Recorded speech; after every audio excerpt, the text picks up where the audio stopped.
Good morning, good morning, good morning, all. How are you? Just give me a minute here.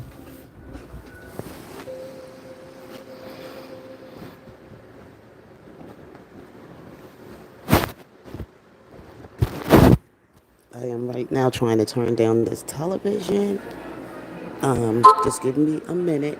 Ms. Sams, you're here today requesting that this court grant you a paternity test to prove that the defendant, Mr. Doris, the man who was on your birth. Good morning, everyone. I just pray. Oh, oh God. I hate that. Okay. Well, anyway, everyone, I want to just say good morning to you all. I just pray everyone is up in their glory this morning. To God be all the glory. And one thing we got to do before we leave our house, just like this incident that just took place, we got to know the Lord. We got to pray before we leave our house. Pray about coming, our going out, and our coming ins. We always got to keep our prayers over our loved ones, prayers over our home in our absence, and just pray as you go throughout your day. So I'm going to start with our Father's Prayer like I always do. Hopefully that you will follow me. Our Father who art in heaven, hallowed be thy name, thy kingdom come, thy will be done on earth as it is in heaven. Lord, give us this day our daily bread and forgive us our trespasses as we forgive those who have trespassed against us. Lead us not into temptation, but deliver us from evil. For thy you are the kingdom and the power and the glory forever and ever. Amen. Amen. So I just wanted to just lift up a prayer with you all this morning. But before, let me just stop this video. Okay. I wanted to call to action this morning because we're gonna listen to the video, of course, and then we're gonna read some of the articles, something that was written in the article. This is coming from CBS News at the East Point McDonald's manager fatal stabbing. And I know y'all like, why you keep talking about this stuff? The reason I'm keeping talking about this stuff is because I'm advocating for my people, okay? That my people don't have to continue to go on being treated like this. You know, this was a very tragic, horrific um, situation, incident that happened, unfortunate situation that happened. And the thing is that a lot of people don't know their rights. And black people got to get out of the mindset. We have to get out of the mindset of thinking like a slave and start thinking free. You understand? You have to get out of the mindset of thinking like a slave when you see your people being treated so unjustly. You know, stop it before it continues to spread. Now, this restaurant is owned by an owner who is not an American.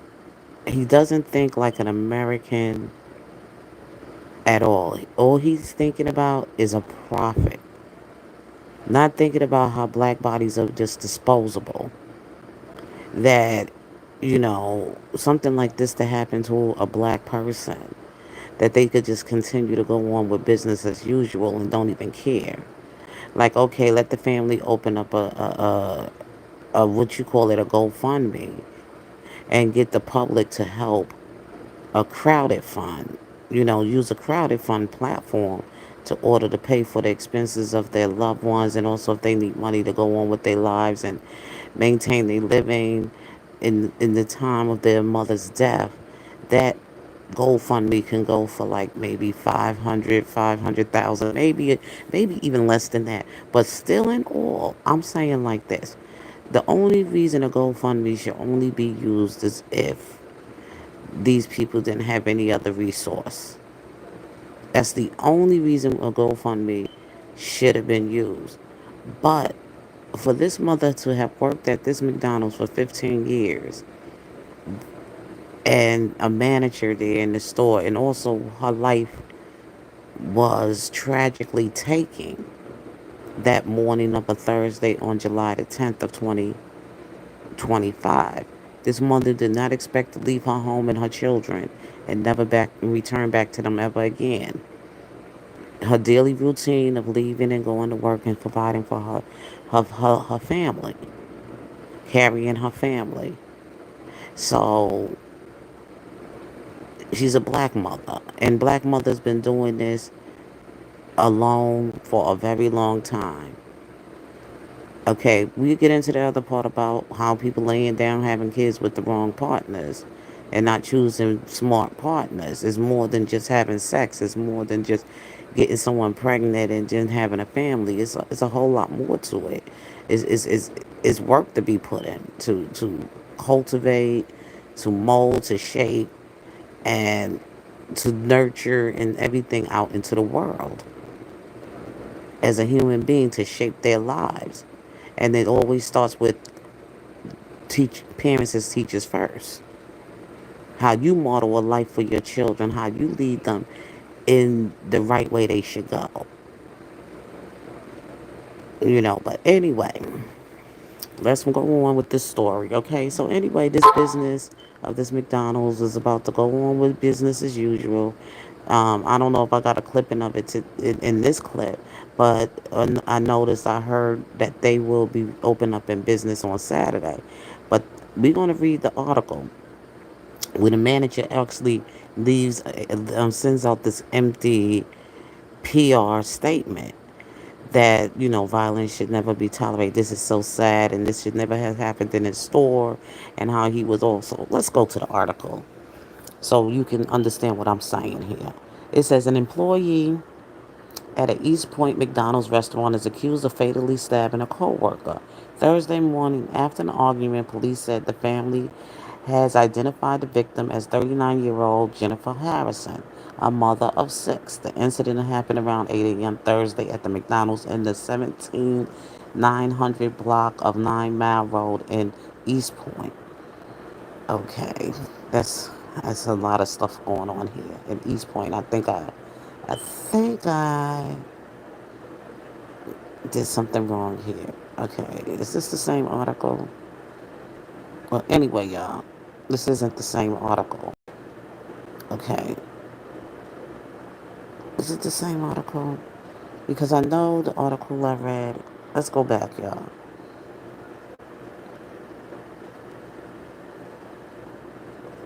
I know I read the article. Okay, I think this is the article.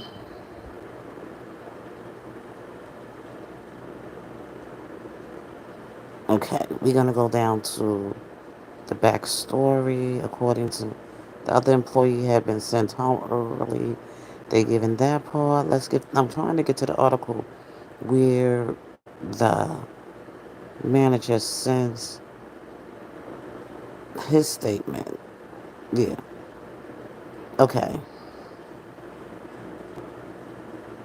Let's say this is his article. The McDonald's is a locally owned and operated franchise owner, Yusuf Alqadre.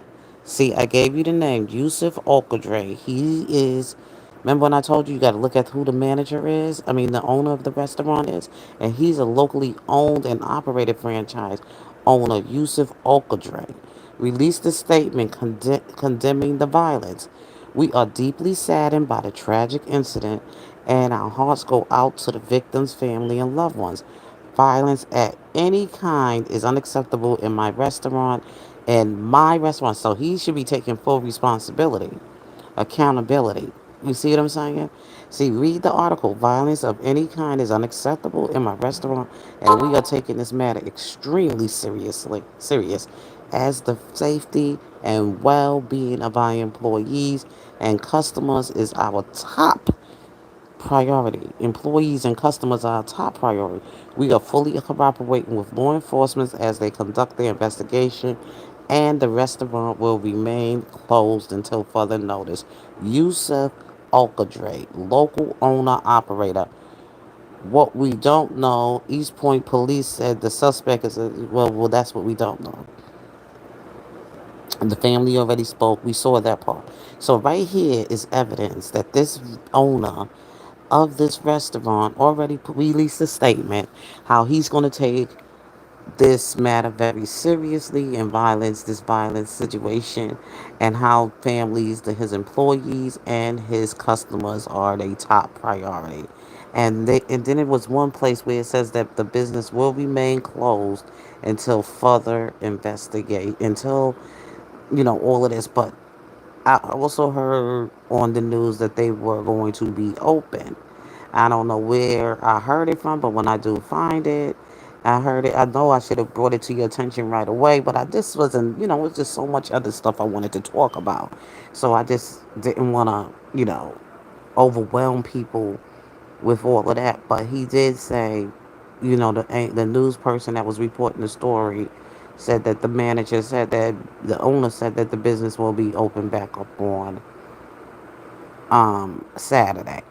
So I don't know if they will open on Saturday, but just in case they do decide to open real soon, I wanted to put some stuff out there to say, look, this is not a time for people to go back in that place to work, especially for the coworkers who had to witness this woman being stabbed and they were trying to get help, and then all the people that were there that morning when she opened up the store and she was doing the breakfast rush hour, the breakfast hour. So I just wanted people to know about this stuff. I'm very serious about this because I hear black people always talking about, oh, we need reparations, oh, we being disrespected, oh, this, oh, that.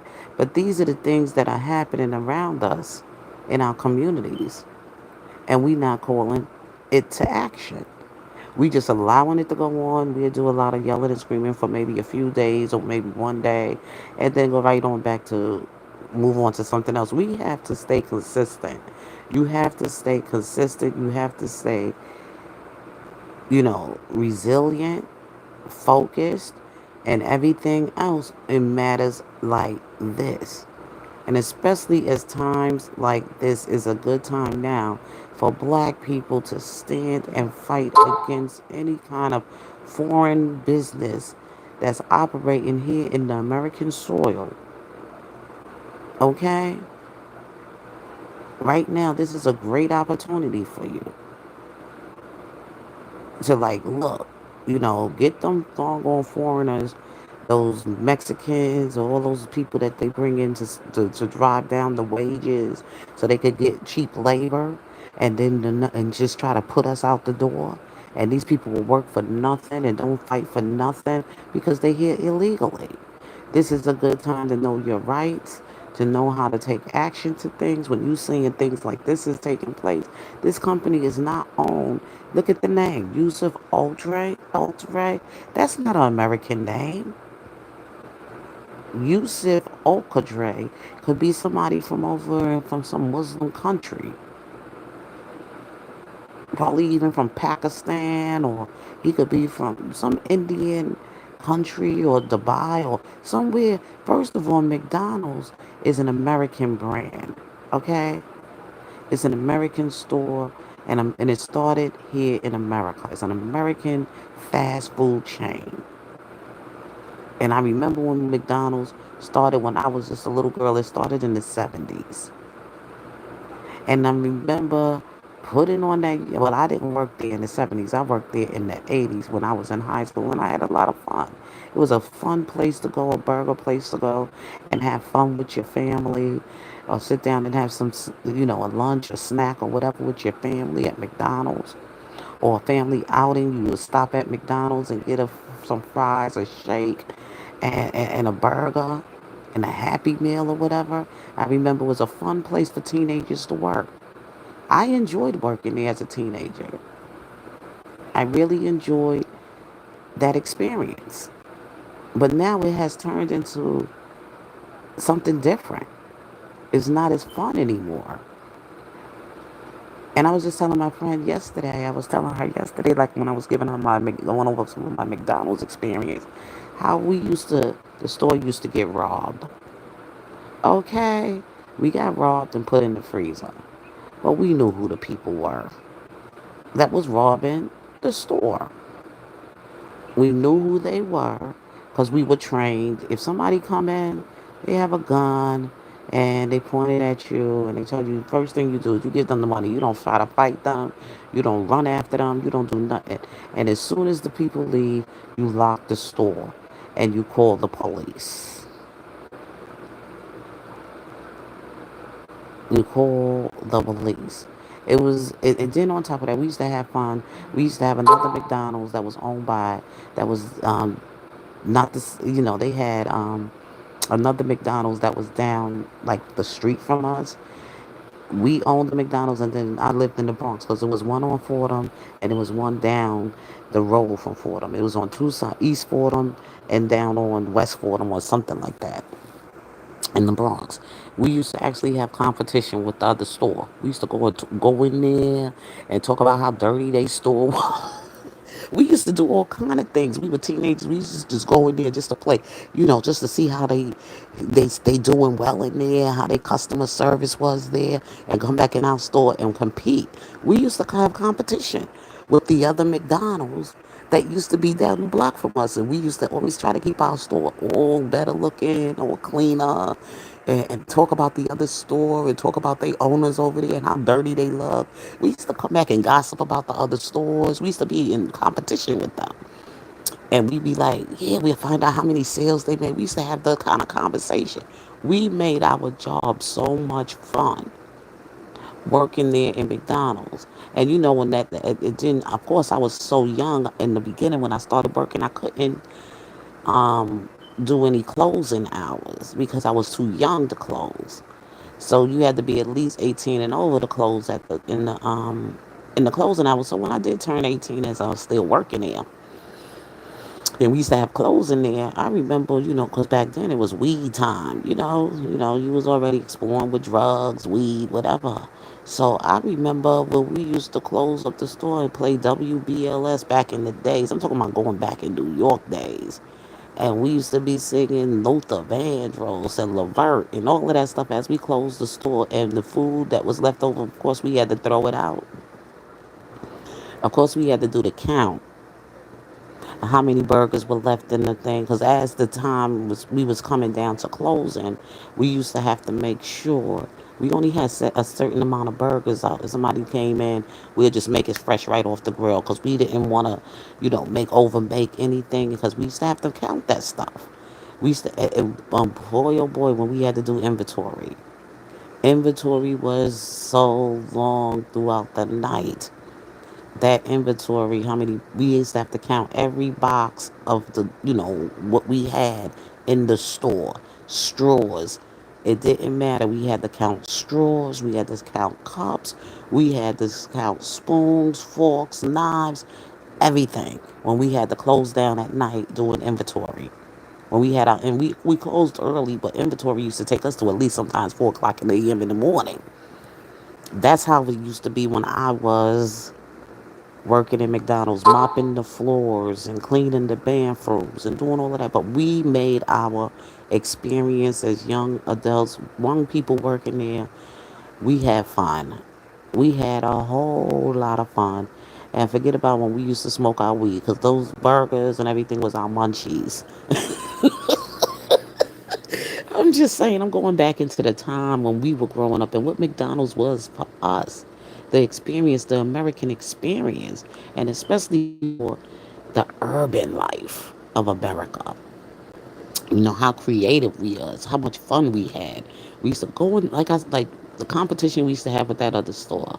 How we used to talk about their dirty store, how we talked about their bad customer service, how we talked about how their manager, whoever was there, looked like a slob. We used to say all kind of stuff, but we always came in looking all good because we wanted their customers to always come to our store. So that was the competition we used to have with them, and it was fun.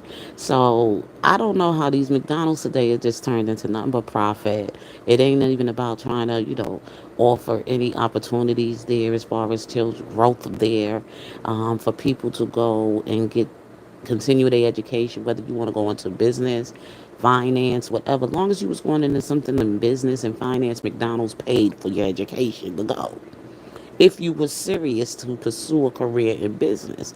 If you was career now, I don't know if they offer those opportunities anymore to their young, inspiring workers for the future or whatever. I don't even know if they're doing that anymore. It doesn't have a human heart anymore. It doesn't show any kind of feelings towards human beings anymore. It's just all about profit now. Like this sad, and we are saddened by this tragic incident, but then you're going to open up on a Saturday. And the woman was killed the woman's body wasn't even laid to rest yet, and you already open up on a Saturday. And people like me shouldn't be the one to have to go to social media or anything and say, look, we're not doing no GoFundMe. That's insulting to your business, because you should have been the one. No, we will make sure that this family will have a stake, a financial stake in the company for the loss of their mother. She gave us a 15 years of service. She was a great worker here, blah, blah, blah, blah, blah. Sorry this had to happen. It's unfortunate, her, untimely death or whatever. You could have gave a statement like that, and we will make sure that this family is, you over here like, yeah, okay, priority, your employees and customers is our priority, and we are fully cooperating with law enforcement for the investigation. But what about saying other things like what you're going to offer to the family? How you going to make them able to grieve the loss of their mother? Give them the finances or whatever kind of, the money that they can have enough time to grieve the loss of their mother, how they can go on with their lives, whatever plans she might have had for them.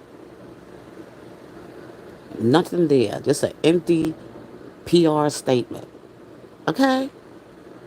But we don't want to hear empty words. We want to see your actions. Just like the Lord said, works without faith is dead. Faith without works is dead. Okay? And just like he said, people will open their mouth and say, I love you, Lord. Oh, Jesus, you are the favor. They will praise me with their mouth, but their heart is so far from me. And this is how I feel about this statement. It should have been some action behind these words. You should have been on showing your face, even on news and outlets and everything, and saying, "Look, oh my God, she was such a great worker. She done such a wonderful job working with us, giving us her service for 15 years. We are so sorry to what happened. No, y'all just sent a statement, but we didn't see your face. We don't know what you look like. The public don't know who you are. That this happened in your store, like you said, in my store, Mr. Yusuf Okadre.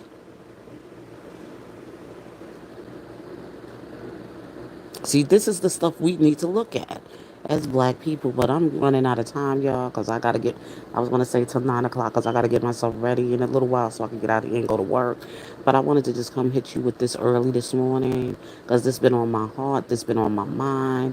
And I just really praying for this family to have a breakthrough, to have whatever is earned to them to have for the death of their mother, these children especially.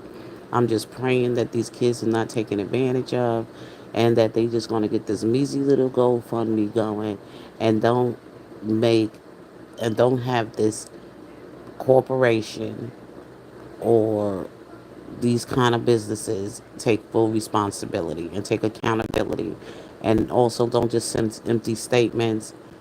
Put some actions behind your words. And that's all I'm trying to say. A call to action. And black people got to get out of this mindset of thinking with a slave mentality and think as a free man and woman.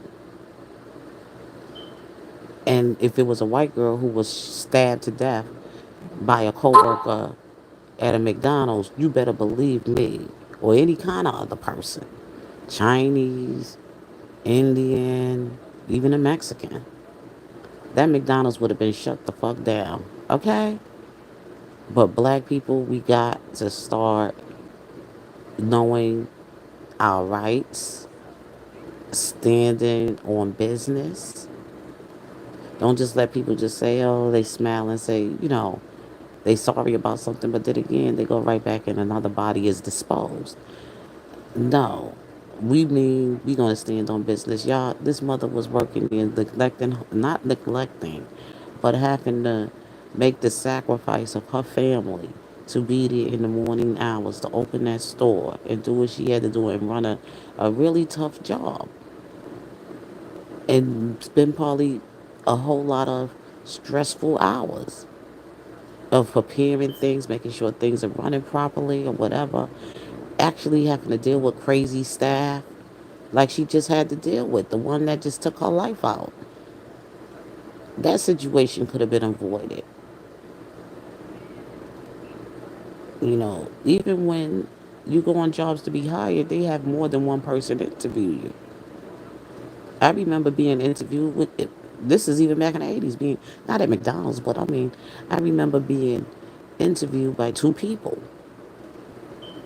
Even my last this just job here that I was interviewed for, it was two people that there was the owner and then there was the assistant director that was there to interview me. They both had to screen me.